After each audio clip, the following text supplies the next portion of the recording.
अर्हम्। प्रिय विद्यार्थियों, आज हम चर्चा करेंगे जैन साधना पद्धति का चरम एवं महत्वपूर्ण आध्यात्मिक अनुष्ठान संलेखना पर, जो एक समाधि मरण की एक विशुद्ध आध्यात्मिक प्रक्रिया है। जैसे जीने की कला भगवान महावीर ने श्रमणाचार और श्रावकाचार के माध्यम से हमको प्रदान की, उसी प्रकार मरने की कला भी समाधि मरण संलेखना समाधि पूर्वक जो मरण है वह मरने की एक महत्वपूर्ण कलात्मक ढंग से मरने का एक विशिष्ट तरीका है, जो यह लौकिक और पारलौकिक दोनों दृष्टियों से हमारा कल्याण करने वाला है। तो ये संलेखना है क्या? ये और कुछ नहीं है, एक आदर्श मृत्यु को वरण करने की एक पद्धति है। यह कब स्वीकार किया जाता है? जब शरीर में जो अवयव है वे शिथिल हो जाते हैं, 5 इंद्रियों की जो विषय ग्रहण करने की क्षमता है वो कम हो जाती है, उस समय स्वीकार किया जाता है। जब ये स्वीकार किया जाता है, क्रमशः शारीरिक एवं मानसिक जो प्रवृत्तियां हैं उनको संयमित किया जाता है और जो आहार है उनका क्रमशः संयम किया जाता है। जो आहार हम 10 कवल ले रहे थे उसको 5 कवल 4 कवल धीरे धीरे उस कवल की मात्रा को कम किया जाता है। और यह मृत्यु को सामना करने की निर्भीक पद्धति है। और इसमें जो साधक होता है, श्रमण होता है या श्रावक होता है, दोनों ही संलेखना व्रत को स्वीकार कर सकते हैं। यह आध्यात्मिक उन्नति का और पूरे जीवन का सार है। तो ये संलेखना क्या है, इसका अर्थ क्या है और परिभाषा इसकी क्या है? संलेखना शब्द का अर्थ है सम्यक प्रकार से कृश करना। सम्यक काय कषाय लेखना संलेखना, कायस्य बाह्यस्याभ्यंतराणां च कषायाणां तत्कारणाहापन क्रमेण सम्यक लेखना संलेखना। अर्थात अच्छी प्रकार से काय और कषाय को कृश करना, पतला करना, प्रतनु करना, हटाना, कम करना, वो है संलेखना। बाह्य शरीर का और भीतरी कषायों का ग्रेजुअली जो कम करने की जो प्रक्रिया है और जो कषाय को पुष्ट करने वाले मिथ्यात्व, अवरत और प्रमाद है, उन कारणों को घटाते हुए सम्यक प्रकार से काया और कषाय दोनों को क्रमशः कृश करना ही संलेखना की आत्मा है। और संक्षेप में कहा जाए, it's a plan detached way of death with the present body under special circumstances for the purpose of decreasing the accumulated bad karmas leading to the purity in the thoughts. Therefore, when physical body can no longer function towards spiritual progress, a planned death is prescribed that is called संलेखना। तो संलेखना के महत्व को बताते हुए आचार्य समंत भद्र ने रत्नकंड श्रावकाचार में बहुत सुंदर कहा है, तप्तस्य तपसश्चापि पालितस्य व्रतस्य च पठितस्य श्रुतस्यापि फलम मृत्यु समाधिना।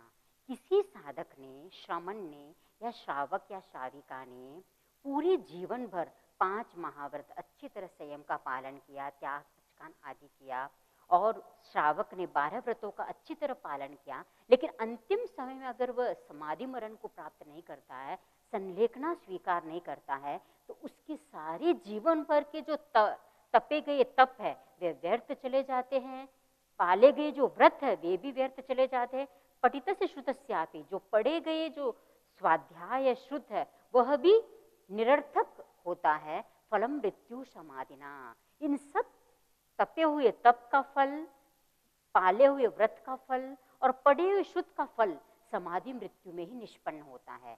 इसलिए समाधि मरण को बहुत महत्व दिया गया है। और जो जीवन के अंतिम समय में समाधि मरण अर्थात पीसफुल डेथ को वरण नहीं करता है, वह न केवल यह लौकिक बल्कि पारलौकिक गति को भी दुर्गति की ओर ले जाता है। इस प्रकार ये जो समाधि पूर्वक अनासक्त भाव से शरीर में रहते हुए शरीर के प्रति अनासक्त होकर शरीर को त्यागने की जो वृत्ति है, निर्ममत्व भाव की जो चेतना है और जो आराधक बनने की एक अच्छी प्रक्रिया है, उसी समाधि मरण कहते हैं, संलेखना कहते हैं। तो ये संलेखना कब ग्रहण की जाती है? हर कोई व्यक्ति संलेखना को स्वीकार नहीं किया जाता है करता है। जब संलेखना के लिए आवश्यक कारण हो, उन कारणों की उपस्थिति में ही संलेखना को स्वीकार किया जाता है। जब किसी को असाध्य रोग से कोई पीड़ित हो जाए या सामान्य जो चर्या है, सामान्य जीवन जब बुढ़ापे को प्राप्त हो जाता है, तब जब देव मनुष्य तिर्यन संबंधी कोई भी कष्ट उपसर्ग किसी साधक को पीड़ित करे, चरित्र विनाश के अनुकूल कोई अनुकूल उपसर्ग काम वासना आदि किसी को लुभाए, उस समय वो स्वीकार करे। दुष्काल पड़ जाए और शुद्ध भिक्षा मिलना भी दुर्लभ हो जाए, उस समय वो संलेखना स्वीकार करे। और गहन जंगल में, पुराने जमाने में जंगल से जंगल, एक दूसरे से ग्राम से गमनागमन करते हुए, विहार यात्रा करते हुए, अगर कोई ऐसी जंगल में, घने जंगल में पहुंच जाए जहाँ मार्ग भी प्राप्त न हो, उस समय वह संलेखना स्वीकार कर सकता है। जिसके चक्षु स्रोत दुर्लभ हो जाए, जंगाभल चलने में असमर्थ हो जाए और विहार करने में असमर्थ हो जाए, उस समय वह संलेखना स्वीकार करता है। तो ये जो प्रकार है, ये रत्नाकरण श्रावकाचार्य में संलेखना स्वीकार करने के कारणों की चर्चा की गई है। अब दो प्रकार की मरण की चर्चा आई है उत्तरादेह सूत्र में। भगवान महावीर ने मरण के दो प्रकार स्वीकार किए हैं, अकाम मरणम, सकाम मरणम। अकाम मरणम और कुछ नहीं है, विवेक रहित मरण, संयम रहित मरण, जिसमें किसी प्रकार का त्याग पचकान नहीं होता है। और सकाम मरण दो प्रकार का होता है, पंडित मरण और बाल पंडित मरण। तो ये विवेक सहित मरण होता है, सम्यक दृष्टि पूर्वक मरण होता है। और यह भगवान महावीर ने उत्तरादेह सूत्र में ये कहा है, अकामम, जो अकाम मरण है वह बार बार पुनः पुनः जीव प्राप्त करता है। लेकिन जो सकाम मरण है, जो मोक्ष की आराधना के लिए किया जाने वाला जो मरण है, जो समाधि पूर्वक मोक्ष के उद्देश्य से जो भी संलेखना की जाती है, पूर्व संचित कर्मों के क्षय से कई के लिए जो भी अनुष्ठान किए जाते हैं, अनुष्ठान पूर्वक जो मरण की उपलब्धि है, वह है सकाम मरण। तो वह जीवन में एक बार ही प्राप्त होता है। तीन प्रकार के मरण की चर्चा ठाणंग सूत्र में आती है। भगवान महावीर ने साधना मार्ग को अंतिम निष्पत्ति तक पहुंचाने के लिए तीन मार्ग हमारे सामने रखे। सम्यक दर्शन, ज्ञान, चारित्राणि मोक्ष मार्ग है। सम्यक दर्शन, सम्यक ज्ञान और सम्यक चारित्र, इनके द्वारा हम मोक्ष मार्ग की मंजिल को प्राप्त कर सकते हैं। तो मोक्ष मार्ग की मंजिल को प्राप्त करने के लिए निर्जरा की जो 12 भेद है, उनमें जो सम्यक तप जो चारित्र के अंतर्गत की है, उसका जो पहला भेद अनशन। अनशन के दो प्रकार है, इत्वरिक अनशन और यावत कथित अनशन। इत्वरिक अनशन उपवास से लेकर 6 मास की जो तपस्या है, जो अनशन है, उसको कहते इत्वरिक अनशन। और जो यावत कथित अनशन है, वह आजीवन मरण के समय स्वीकार किए जाता है, उसे कहते यावत कथित अनशन। यावत कथित अनशन के 3 प्रकार है, भक्त प्रत्याख्यान मरण, इंगिनी मरण, पादोपगमन मरण। अब ये भक्त प्रत्याख्यान मरण क्या है? भक्त प्रत्याख्यान मरण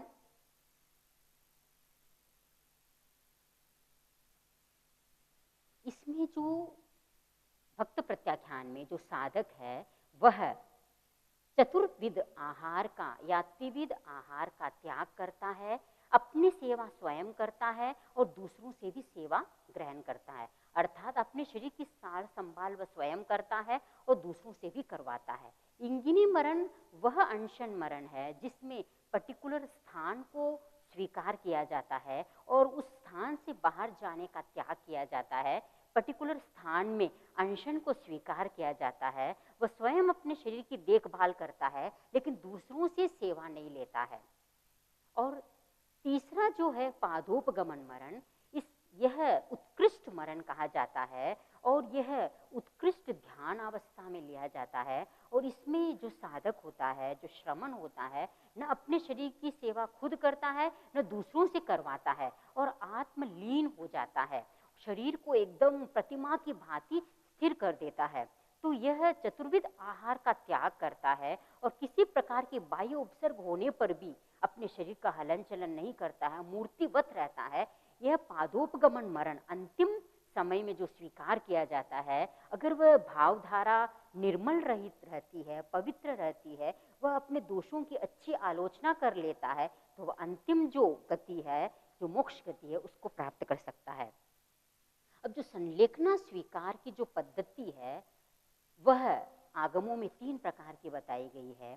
जघन्य 6 मास की, मध्यम 1 वर्ष की और उत्कृष्ट 12 वर्ष की। तो जो आजकल जो प्रचलित है, यह तो ग्रेजुअली जो 12 वर्षों तक किसी ने अपना जीवन का उद्देश्य बना दिया कि भाई जैसे 3 मनोरथ है, कब मैं अल्पमूल्य बहुमूल्य परिग्रह का परित्याग करूंगी, कब मैं अंतिम समय में कब मैं गृहस्थ जीवन छोड़कर साधु जीवन स्वीकार करूंगी, कब मैं अंतिम समय में मरणांतिम संलेखना स्वीकार करूंगी।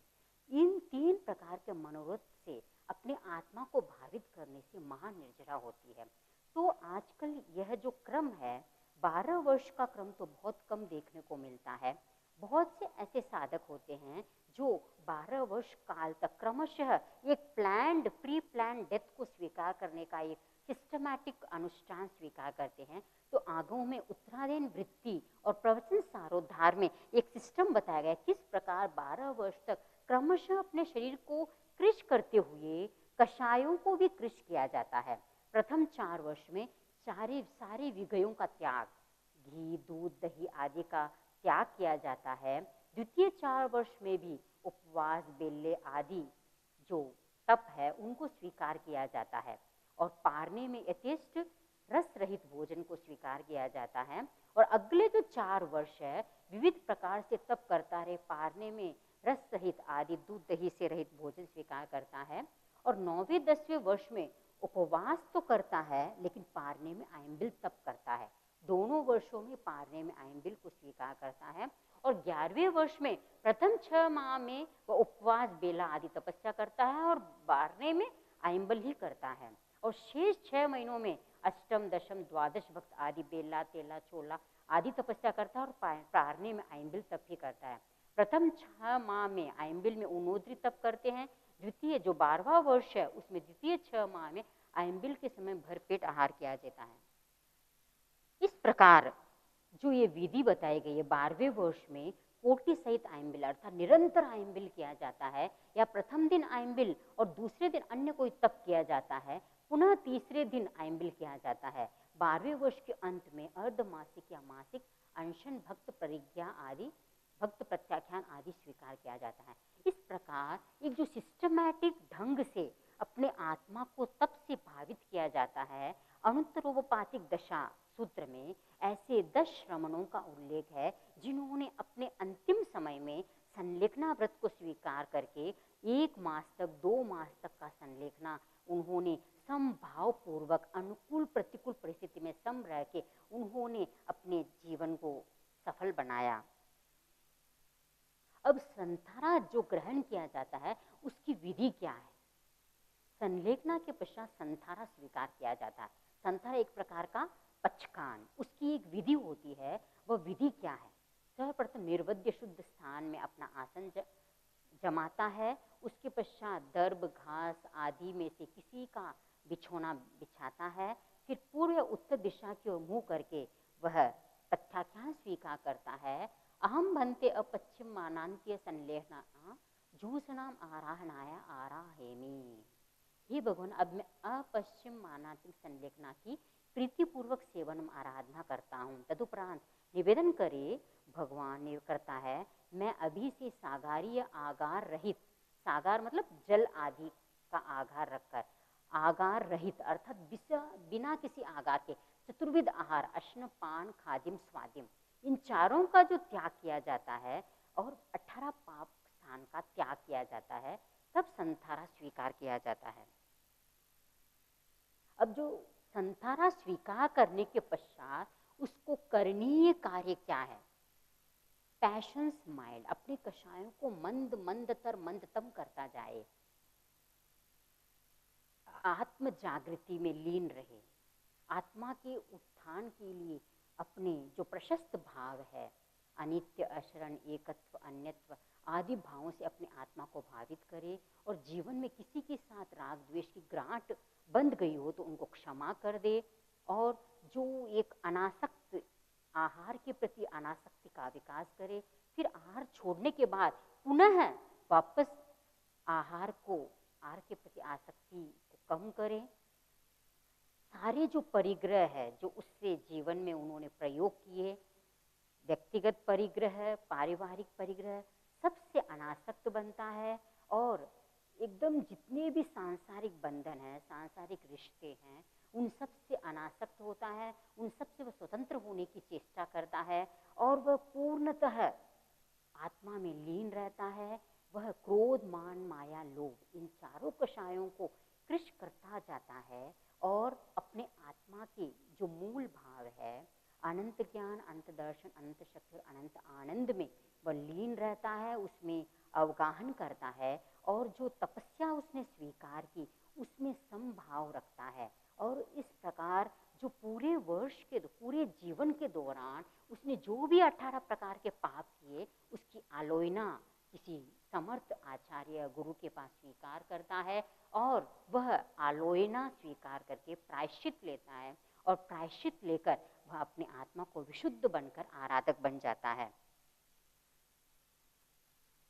अब ये जो समाधि पूर्वक मरण को स्वीकार करने की जो एक जैन पद्धति है उसकी तुलना बहुत सारे वर्तमान में जैन, नॉन जैन जो स्कॉलर्स है उन्होंने इसकी तुलना आत्महत्या से कर दी है। तो आत्महत्या और संलेखना में बहुत बड़ा अंतर है। जो आत्महत्या है वह क्रोध अवस्था में ग्रहण की जाती है और जो संलेखना है वह निष्कषाय अवस्था में स्वीकार की जाती है। और ये जो आत्महत्या है वह एकांत में, अनजान में की जाती है और जो संलेखना है वह भरी परिषद में स्वीकार की जाती है। सारे पारिवारिक जन उपस्थित रहते हैं, पूरा समाज रहता है और आध्यात्मिक गुरु उसको पचकाता है। अर्थात जब उसको ये लगता है कि अब मेरा शरीर साथ नहीं दे रहा है, खाना पच नहीं रहा है, पानी पच नहीं रहा है, तब उस स्थिति में वह अपने आत्मा को, आत्मा के अपने जो शरीर है उसको वॉलंटरीली छोड़ता है अपनी इच्छा से। कोई भी उसको ये जबरदस्ती नहीं करते कि तुम संतारा स्वीकार करो, अपनी इच्छा से वह एकदम आहार के प्रति अनासक्ति हो जाने से वह चतुर्विध आहार का त्याग करके संलेखना स्वीकार करता है और एकदम समतापूर्वक बिना आवेग वह यह अनुष्ठान करता है।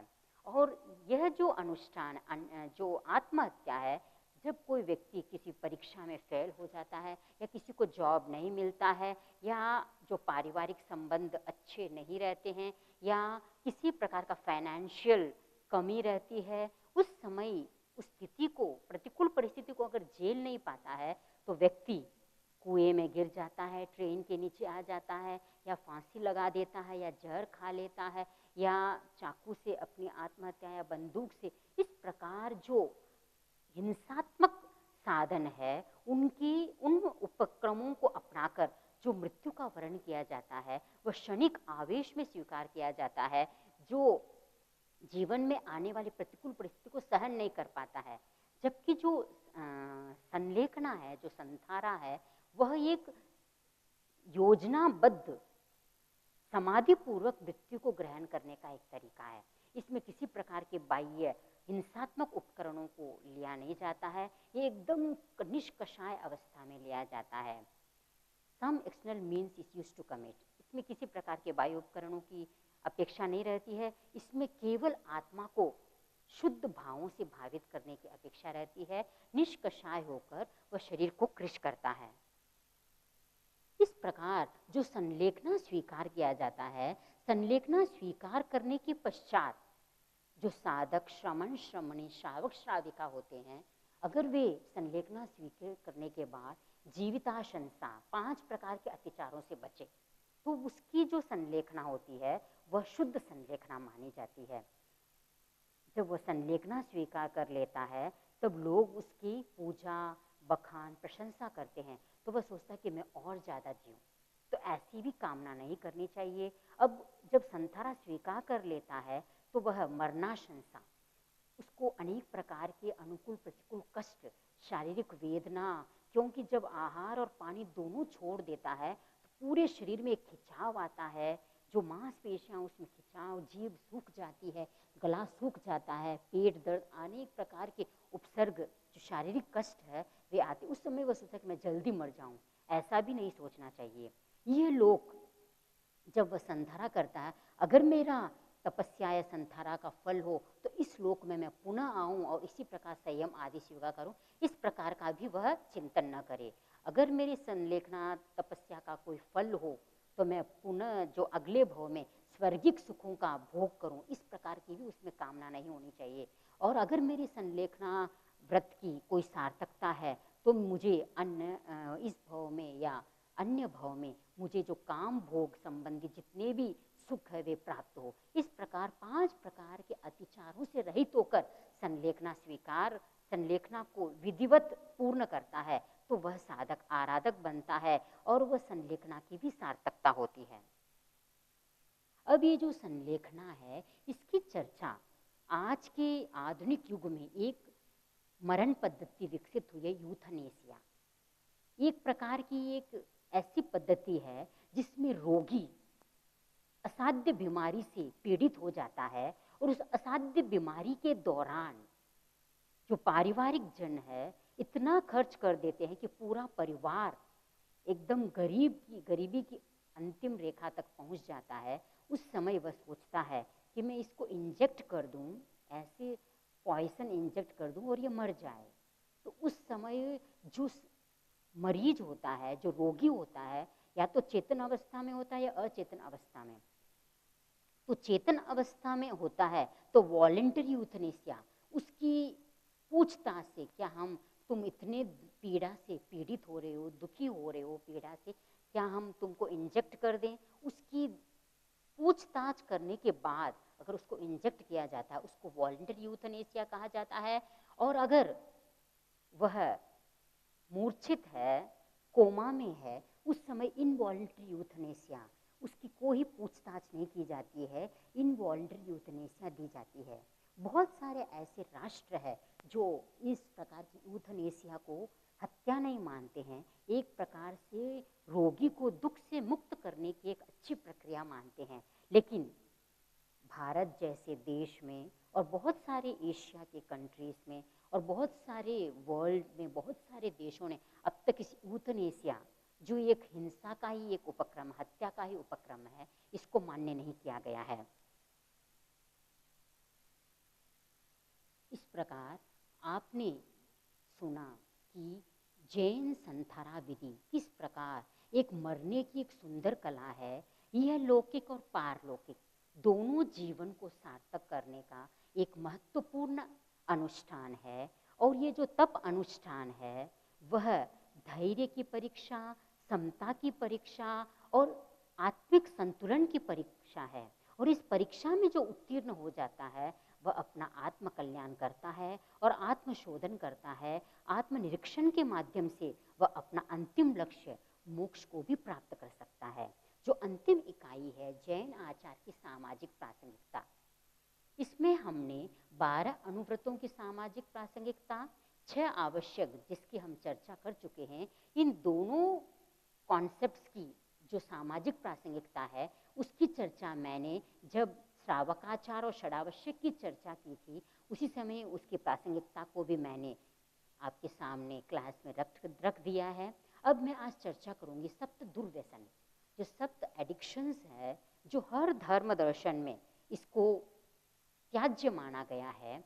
और भगवान बुद्ध ने तो इसको जो 5 शील है, 5 शील में एक माना है, सप्त कुव्यसन वर्जन। तो ये जो व्यसन है,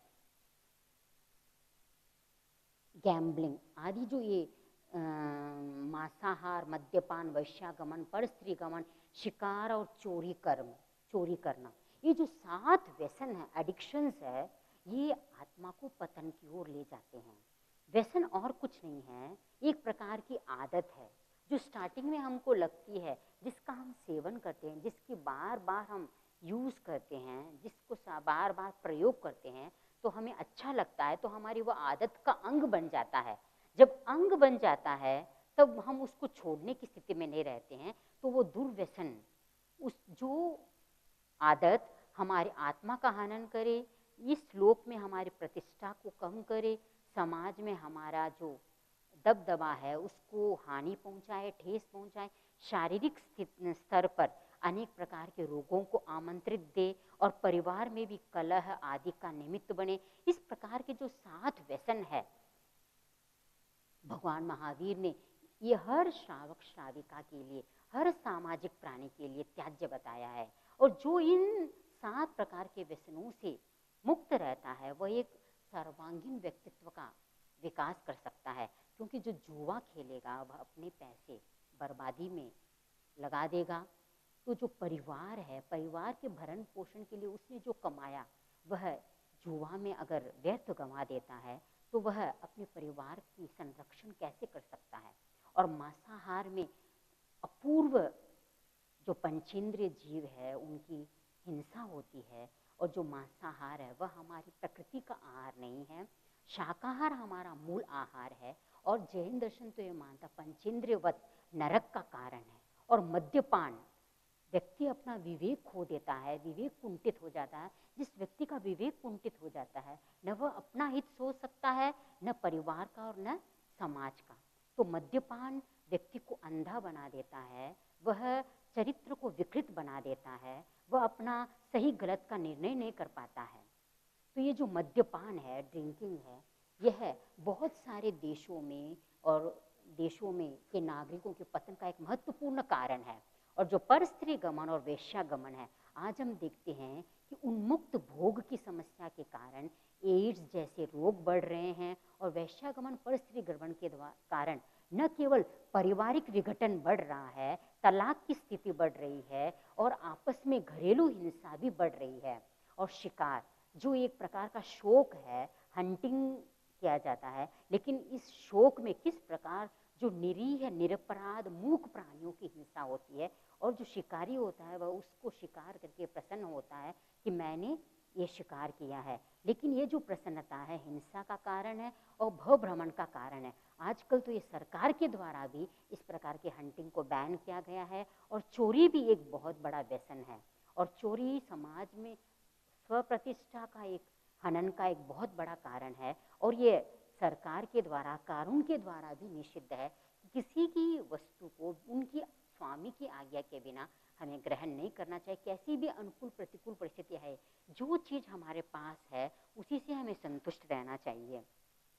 आजकल की जो मॉडर्न एडिक्शंस है वो है इंटरनेट, फूड, शॉपिंग, गैम्बलिंग, और कोई भी जॉब है या सेक्स या चेस, इसी में, और फेसबुक, यूट्यूब, ये सब जो है जो चीज़ें हैं, आज व्यक्ति के व्यसन के जो तरीके बदल गए हैं। लेकिन ये जो व्यसन है ये आत्मा का हनन करते हैं, हमारा समय का बर्बाद करते हैं, हमें हमारी एनर्जी को भी डिस्ट्रॉय करते हैं। तो इस प्रकार के जो एडिक्शंस है, मॉडर्न एडिक्शंस है, उससे भी आज के संदर्भ में हमें समझना होगा और इनको छोड़ना होगा।